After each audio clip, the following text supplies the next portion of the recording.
Hi! This is Revathi. Video చూస్తున్న వారికి, అలాగే లైక్స్, కామెంట్స్‌తో సపోర్ట్ చేస్తున్న వారికి థ్యాంక్ యూ సో మచ్. 'ఓ ప్రేమ ఓ పగ' ఎపిసోడ్ నంబర్ 66. సామ్రాట్ ఇంతవరకు ఎవరి దగ్గర తగ్గకుండా, అతనిలో ఎప్పుడూ పొగరు, అహంకారం అనే యాటిట్యూడ్‌నే చూసిన శక్తి, పాప కోసం సామ్రాట్ డాక్టర్ కాళ్ళ మీద పడబోవటం చూసి, శక్తి మైండ్ పూర్తిగా పనిచేయటం ఆగిపోతుంది. మీ బాధ మాకు అర్థమవుతుంది సామ్రాట్ గారు. పాప మీద మీరు పెంచుకున్న ప్రేమాభిమానాలు మీ కళ్ళల్లో కన్నీళ్ల రూపంలో చెప్తున్నాయి. పాపకి ఈ ఇన్సిడెంట్స్ జరిగినప్పుడే మీరు వచ్చి ఉంటే బాగుండేది. ఆపరేషన్‌కి డబ్బు కట్టడం లేట్ అయ్యేసరికి పాప ఆపరేషన్ కూడా లేట్ అవుతుంది అని అంటారు డాక్టర్. శక్తి వచ్చి డబ్బులు అడిగినప్పుడు సామ్రాట్ ఎంత నిర్లక్ష్యం వహించాడో సామ్రాట్‌కి ప్రతిదీ గుర్తొస్తూ ఇంకా దుఃఖంతో కుమిలిపోతుంటాడు. డబ్బు కట్టడం లేట్ అయిందని డాక్టర్ చెప్పేసరికి శక్తి కూడా తన అసహాయతకు కన్నీళ్లు పెట్టుకుంటూ ఉంటుంది. కానీ సామ్రాట్ గారు, పాప కండిషన్ గురించి ఆల్రెడీ తల్లికి చెప్పాను. పాపకి ఆపరేషన్ అయిన 24 గంటల వరకు ఏమీ చెప్పలేము. అయినా సరే మీరు డబ్బు గురించి ఆలోచించొద్దని చెప్పారు కాబట్టి మేము వేరే హాస్పిటల్ నుంచి మరికొంతమంది డాక్టర్స్ని కూడా ఆపరేషన్కి అటెండ్ అవ్వమని ఇప్పుడే ఇన్ఫామ్ చేస్తాను. పాపకి ఆపరేషన్ కంటే ఆపరేషన్ తర్వాత తనని 24 గంటలు అబ్జర్వేషన్ చేయటం అనేది చాలా ముఖ్యం. సో స్టేట్స్లో ఇలాంటి కేసెస్కి సంబంధించిన ఇంకా నైపుణ్యం చెందిన డాక్టర్స్ ఉన్నారు. మీరు ఇంతగా పాప కోసం ప్రాధేయపడుతున్నారు కాబట్టి వాళ్ళని కూడా ఇక్కడ అటెండ్ అవ్వమని ఇన్ఫామ్ చేద్దామనుకుంటున్నాను అని అంటారు డాక్టర్. అయితే వాళ్ళ ఫ్లైట్ ఖర్చులతో సహా నేను భరిస్తాను డాక్టర్. పర్సనల్గా ఫ్లైట్ని బుక్ చేసి మీకు మెసేజ్ పెడతాను. త్వరగా ఆ డాక్టర్స్కి ఇన్ఫామ్ చేయండి అంటాడు సామ్రాట్ తొందరపడుతూ. సామ్రాట్ పాప విషయంలో రెస్పాండ్ అయ్యే ప్రతి తీరు కూడా శక్తిని అయోమయానికి గురి చేస్తుంటాయి. ఓకే సామ్రాట్ గారు, నేను వెంటనే డాక్టర్స్కి కాల్ చేస్తాను.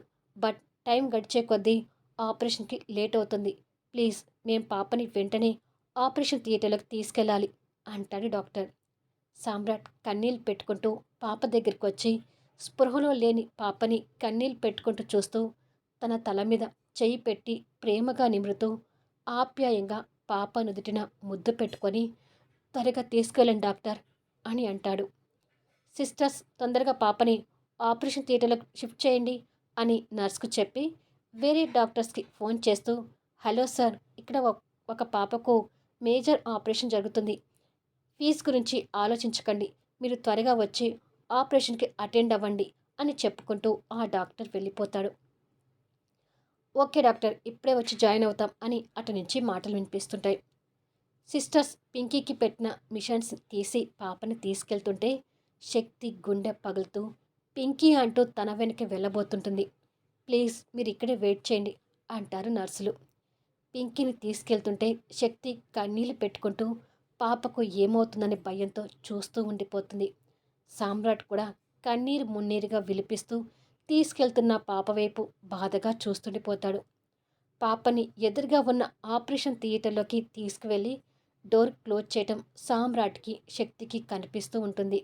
సామ్రాట్ కన్నీళ్ళు తుడుచుకొని ఫోన్ కాల్స్ చేస్తూ ఫ్లైట్ బుక్ చేసే ఏర్పాట్లో ఉంటాడు. పాప కోసం అంత ఆరాటపడుతున్న సామ్రాట్ని తను ఇంకా కొత్తగానే చూస్తుంటుంది. కొద్దిసేపటికి సామ్రాట్ ఫ్లైట్ ఏర్పాటు చేయించి డాక్టర్కి మెసేజ్ పెట్టాడు. పాప ఆపరేషన్ అటెండ్ కావడానికి మరికొంతమంది డాక్టర్స్ కూడా వచ్చి ఆపరేషన్ థియేటర్లకు వెళ్ళడం సామ్రాట్కి శక్తికి కనిపిస్తూ ఉంటుంది. పాప ఆపరేషన్ స్టార్ట్ అయినట్టు గుర్తుగా బయట నుంచి లైట్ ఆన్ అవుతుంది. అది చూసి ఆపరేషన్ ఎలా జరుగుతుందేమోనని ఈ ఇద్దరు ఇంకా టెన్షన్ పడుతుంటారు. ఇక శక్తికి ఉదయం నుంచి తిండి నీళ్లు లేక, పైగా సామ్రాట్ తన చెంప మీద కొట్టిన దెబ్బ మంటతో తన కళ్ళు బైర్లు కమ్ముతూ తనకి కళ్ళు తిరుగుతుంటాయి. అలా శక్తి కళ్ళు తిరిగి పడబోతుండగా సామ్రాట్ అనుకోకుండా తనను చూసి ఒక్కసారిగా కంగారు పడుతూ శక్తి అంటూ దగ్గరికొచ్చి కింద పడబోతున్న తనని పట్టుకుంటాడు. అలా తనని పట్టుకొని తన మొహంలోకి చూడగానే చెంప మీద పడిన 5,000 వాతలు ఎర్రగా కంది కనిపిస్తుంటాయి. ఆ గుర్తులు చూసి బాధపడుతూ తన చెంప పట్టుకొని నిమిరి తనని హృదయానికి హత్తుకొని వెన్ను నిమురుతూ, నా దగ్గరికి డబ్బు కోసం వచ్చి పాప కండిషన్ గురించి చెప్పకుండా నా కోపానికి బలయ్యావు కదా శక్తి అని బాధపడి వస్తున్న కన్నీళ్లు తుడుచుకొని తనను ఎత్తుకొని బెడ్ దగ్గర తీసుకువెళ్ళి పడుకోబెడతాడు. కాసేపటికి తనని ఒక లేడీ డాక్టర్ చెక్ చేస్తుంటే, తనకు ఏమీ కాదు కదా డాక్టర్ అని అడుగుతాడు సామ్రాట్ కంగారు పడుతూనే. ఉదయం నుంచి ఎలాంటి ఫుడ్ తీసుకోపోవడం వల్ల కళ్ళు తిరిగి స్పృహ తప్పింది సార్. ఒక ఇంజెక్షన్ చేస్తాను. కాసేపట్లో స్పృహలోకి వస్తారు. లేవగానే ఏదైనా జ్యూస్ తాగించండి అని చెప్పి ఆ డాక్టర్ శక్తికి ఇంజెక్షన్ చేసి వెళ్ళిపోతుంది. సామ్రాట్ తన మొహంలోకి చూస్తూ, ఆఫీస్కి వచ్చినప్పుడు ఏమైనా తీసుకుంటావా అని అడిగినా కూడా ఏమీ వద్దు, డబ్బిస్తే వెళ్ళిపోతానని కంగారుగా చెప్పడం గుర్తు తెచ్చుకొని, నీ ఈగోని చంపుకొని డబ్బు కోసం ఈ శత్రువు దగ్గరికి వచ్చినప్పుడే డబ్బు అవసరం గురించి నేను తెలుసుకోవాల్సింది. నీ మీద కోపంతో నిర్లక్ష్యం వహించి చాలా పెద్ద పొరపాటు చేశాను శక్తి అని అనుకుంటాడు. కొద్దిసేపటికి శక్తి తాగడం కోసం జ్యూస్ తీసుకొచ్చి పెట్టి ఆ రూమ్లోని శక్తిని గమనిస్తూ మరో పక్క ఆపరేషన్ థియేటర్ వైపు చూస్తూ టెన్షన్గా అటూ ఇటూ తిరుగుతూ ఉంటాడు. పాకెట్లో ఫోన్ రింగ్ అవుతుంటే తీసి చూస్తాడు. అమ్మ కాలింగ్ అని చూసి కాస్త టెన్షన్ పడుతూనే ఫోన్ లిఫ్ట్ చేసి, హలో అమ్మా అని అంటాడు. ఎవరినో చూడటానికని హాస్పిటల్కి వెళ్ళి ఇంకా రాలేదేంటి సామ్రాట్ అని అడుగుతుంది రాజశ్రీ. అది అంటూ శక్తి స్పృహలోకి రాకుండా పడుకొని ఉండటం చూసి, పాపని శక్తిని ఈ పరిస్థితిలో వదిలిపెట్టి నేను ఇంటికి అస్సలు వెళ్ళలేను. అసలు పాప కండిషన్ గురించి తెలిసే వరకు ఈ హాస్పిటల్ నుంచి అడుగు బయట పెట్టలేను అని మనసులో అనుకొని, అది అమ్మా, ఈరోజు నేను ఇంటికి రావడం లేదమ్మా. అనుకోకుండా ఒక ఫ్రెండ్ కలిశాడు. ఫ్రెండ్తో వాళ్ళ ఇంట్లో ఉండిపోయాను అని అంటాడు. అదేంటి సామ్రాట్, కొత్తగా మాట్లాడుతున్నావు? అలా నువ్వు ఎవరింట్లోనూ ఉండవు కదా అని అడుగుతుంది రాజశ్రీ ఆశ్చర్యపోతూ. అంటే అమ్మా, ఫ్రెండ్ రిక్వెస్ట్ చేస్తే ఉండిపోయాను. రేపు నైట్ వరకు ఇంటికి వచ్చేస్తానమ్మా అని కంగారుగా చెప్పి బాధతో ఇంకేమీ మాట్లాడలేక ఫోన్ పెట్టేస్తాడు. రాజశ్రీ ఫోన్ పక్కకు పెట్టి ఆశ్చర్యపోతూ, ఎప్పుడూ లేనిది సామ్రాట్ ఎవరింట్లోనూ ఉండటం ఏంటి అని ఆలోచిస్తూ ఉండగా, అన్నయ్యకి ఫోన్ చేసావమ్మా, ఏమన్నాడు అంటూ వినోద్ అక్కడికి వస్తాడు. రాజశ్రీ సామ్రాట్ చెప్పిన విషయమే వినోద్కి చెప్పేసరికి వినోద్ కూడా ఆశ్చర్యపోతూ, అన్నయ్య బయట ఉండటం ఏంటి అని అంటాడు. నాకు అదే అర్థం కావడం లేదురా. ఎప్పుడూ లేనిది ఈరోజు ఫ్రెండ్తో బయట ఉంటున్నానని చెప్పాడు. ఇంతకీ శక్తి ఫోన్ కలిసిందా? పింకిని ఇంటికి తీసుకురాలేదని అడిగావా అని అడుగుతుంది రాజశ్రీ. లేదమ్మా, శక్తి గారి ఫోన్ కలవడం లేదు. ఎన్నిసార్లు చేసినా స్విచ్ ఆఫ్ అని వస్తుంది. బహుశా పింకిని తీసుకొని ఎక్కడికైనా వెళ్ళారేమో అంటాడు వినోద్. కావచ్చు, కానీ పింకిని చూడాలనిపిస్తుంది. రేపైనా వస్తే బాగుండు అంటుంది రాజశ్రీ. అమ్మా, భరత్ శక్తి గారు వద్దంటున్నా మన పింకీ మీద ఆప్యాయతను పెంచుకొని తప్పు చేస్తున్నావేమో అంటాడు వినోద్.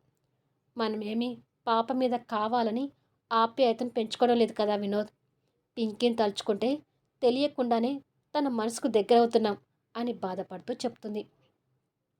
అది నిజమే అన్నట్టుగా వినోద్ కూడా బాధపడుతూ మౌనంగా ఉండిపోతాడు. సరేలే, ఇక నువ్వు వెళ్ళి పడుకో అని చెప్తుంది రాజశ్రీ. సరేనమ్మా అని చెప్పి వినోద్ వెళ్ళిపోతాడు.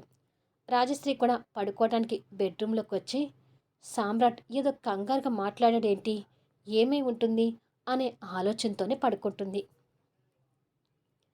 సామ్రాట్ స్పృహలో లేని శక్తిని చూసుకుంటూ మరోపక్క ఆపరేషన్ గురించి టెన్షన్ పడుతూ, పింకీ ప్రమాద పరిస్థితి గురించి చరిత చెప్పిన మాటల్ని గుర్తు తెచ్చుకొని, దొంగ నోట్ల ముద్రణ అని టీవీలో చూడటం కూడా సామ్రాట్ గుర్తు తెచ్చుకొని, రాస్కేల్, పసిపాప మీద కాస్త కూడా కనికరం చెప్పకుండా పాపని అంత ఎత్తు నుంచి పడేసిన ఆ దుర్మార్గుడు ఎవడో తెలుసుకొని వాడి అంతు చూసే వరకు నాకు మనశ్శాంతి ఉండదు అని వాడి మీద కోపంతో కసిగా పిడికిలి బిగిస్తుంటాడు. అదే సమయంలో శక్తి నిదానంగా కళ్ళు తెరిచి స్పృహలోకి వస్తుంటుంది. తను స్పృహలోకి రావడం చూసి సామ్రాట్ తన బెడ్ దగ్గరికి వచ్చి, శక్తి అని లాలనగా పిలుస్తాడు. ఆ పిలుపుతో శక్తి నీరసంగా కళ్ళు తెరిచి ఎదురుగా ఉన్న సామ్రాట్ని చూస్తుంది. తను బెడ్ మీద పడుకోవటం అర్థం కానట్టుగా చూస్తూ నీరసంగా ఉన్న తను కష్టంగా లేచి కూర్చోబోతుంటే సహాయంగా సామ్రాట్ తన భుజం చుట్టూ చేయి వేసి పట్టుకొని తనని కూర్చోబెట్టి బెడ్ రెస్ట్‌కి ఆనిస్తాడు. శక్తి నీరసంగా కూర్చొని చూస్తూ నాకేమైంది అని అడుగుతుంది.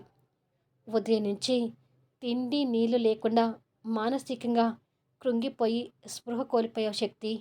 ఇంతకు ముందే డాక్టర్ నీకు ఇంజెక్షన్ చేసింది అని అంటాడు బాధగా చూస్తూ. అవునా? ఇంతకీ పాప గురించి మళ్ళేమైనా చెప్పారా అని కంగారుగా అడుగుతుంది. ఇంకా లేదు శక్తి. మేజర్ ఆపరేషన్ అన్నారు కదా! ఆపరేషన్‌కి చాలా టైం పడుతుంది. You don't worry. పేరున్న డాక్టర్స్ అందరూ వచ్చి ఆపరేషన్‌లో పాల్గొన్నారు. టెన్షన్ పడకు అంటూ సామ్రాట్ మనసులో భయపడుతూనే తనకు మాత్రం పైకి ధైర్యం చెప్తుంటాడు. కానీ శక్తి ఉన్న దుఃఖంలో తన కళ్ళలో కన్నీళ్లు ఏరులై పారుతుంటాయి. తనని అలా చూడలేకపోతుంటాడు. తన కన్నీళ్లు తుడవబోయి ఏమైనా అనుకుంటుందేమోనన్న ఉద్దేశంతో మళ్ళీ చెయ్యి వెనక్కి తీసుకొని డోంట్ క్రై శక్తి. పాపకు పరాయివాడినైన నాకే ఇలా ఉంది అంటే నువ్వు నవమాసాలు మోసి కని పెంచిన కన్న తల్లివి. నీ బాధ ఎలా ఉంటుందో నేను అర్థం చేసుకోగలను అని అంటాడు. పరాయివాడు అనగానే సామ్రాట్ పింకీ మీద చూపించిన ప్రేమ అంతా శక్తి కళ్ళ ముందు తిరుగుతూ ఉంటుంది. వీడియో ఎలా ఉంది అనేది కామెంట్స్లో తెలియచేయండి. అలాగే లైక్స్ ఇచ్చి సపోర్ట్ చేయండి. స్టోరీస్ బాగున్నాయి అనుకుంటే మాత్రం దయచేసి మీ ఫ్రెండ్స్కి షేర్ చేయండి. ఇంకా వీడియోస్ ఎర్లీగా చూడాలనుకుంటే మాత్రం మీకు వీలైతే మెంబర్షిప్ తీసుకోవడానికి చూడండి. మళ్ళీ నెక్స్ట్ వీడియోలో కలుద్దాం.